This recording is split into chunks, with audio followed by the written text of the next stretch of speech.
గౌరవెల్లి గండిపల్లి ప్రాజెక్టులను రాష్ట్ర ప్రభుత్వం వెంటనే పూర్తి చేసి హుస్నాబాద్ ప్రాంత రైతాంగానికి నీరు అందించాలని డిమాండ్ చేస్తూ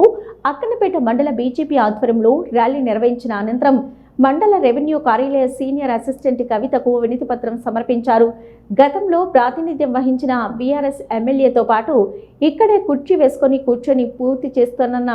మాజీ సీఎం కేసీఆర్ హుస్నాబాద్ నియోజకవర్గాన్ని మోసం చేశారని ఆరోపించారు. ఈ కార్యక్రమంలో assembly co convener Janagama Venugopala Rao, జిల్లా కౌన్సిల్ మెంబర్ కర్ణకంటి నరేష్, మండల ప్రధాన కార్యదర్శి చెరుకు సంపత్, బీజేపీ నాయకులు మోహన్ నాయక్, గుగులోతు తిరుపతి నాయక్, సిద్దిపేట జిల్లా మహిళా మోర్చా కార్యదర్శి మేడబైన స్వరూప, స్వప్న, కవిత, స్వప్న, సీనియర్ నాయకులు తీగల శ్రీనివాస్, ఇరుగుదిండ్ల రాజ్ కుమార్, మాజీ సర్పంచ్ సందబోయిన కుమార్, లింగాల ఎల్లయ్య, మాలోతు రాజు, మాజీ ఉప సర్పంచ్ వేముల ప్రసాద్, సాంక్రి సంతోష్, కాసబైన సుమన్, వంగపల్లి సాగర్, మేకల బాబురావు, బానోతు అనిల్, చింతల లింగారెడ్డి, జన్నారపు కళ్యాణ్, మిట్టపల్లి కుమార్, ముక్కిస సమ్మిరెడ్డి, శ్రవణ్, లావుడ్య రైనా, గాది రాజిరెడ్డి,